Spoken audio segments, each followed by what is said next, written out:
How long did it take for the Earth to end? 3 short days.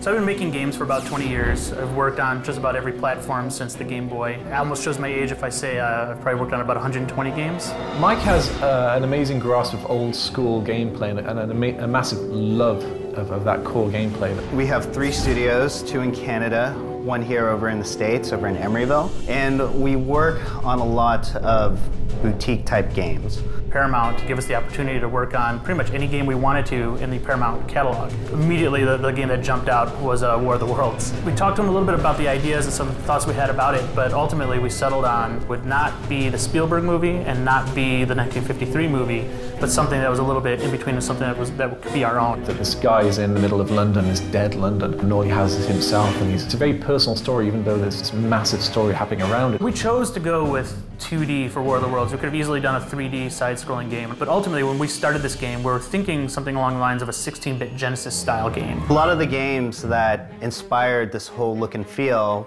were flashback out of this world. The really classic Prince of Persia. These are adventure games. One of the best things about those games was you would learn from your mistake. You die often. If you get shot, you're dead. There's no health bar, there's no standardized power-up system or anything like that. This is more realistic. And because of that, the game is really difficult, and we as gamers appreciate that. When we set out to do War of the Worlds, we knew we would have to put it in a more modern sense, and the best person to do that was this author we had heard about and read about. His name's Chris Fowler. I've read everything he's ever done, and I really didn't trust anybody else to write our War of the Worlds story in London. When Paramount came to me and asked me if I'd like to write a script for the game, they said they wanted to recapture everything that made the book great, which is brilliant for a writer because how often do you get a chance to work on something like this? I've been very fortunate to have Chris Hulsbeck as our music composer on the game.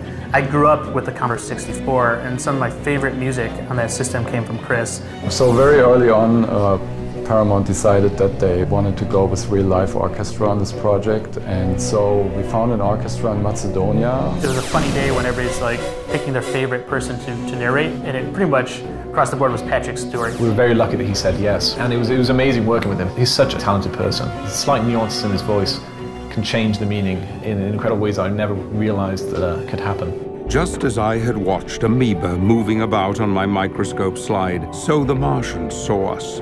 My favorite part about War of the Worlds has actually been watching the visual style come together. The first hour of this game, the way we take you from a guy on a train and put him into the middle of hell on earth. I couldn't be happier with the way it looks and feels and the colors we've chosen for the game. But even more so than that is watching people actually play the game and identify that as one of the most distinguishing things about War of the Worlds.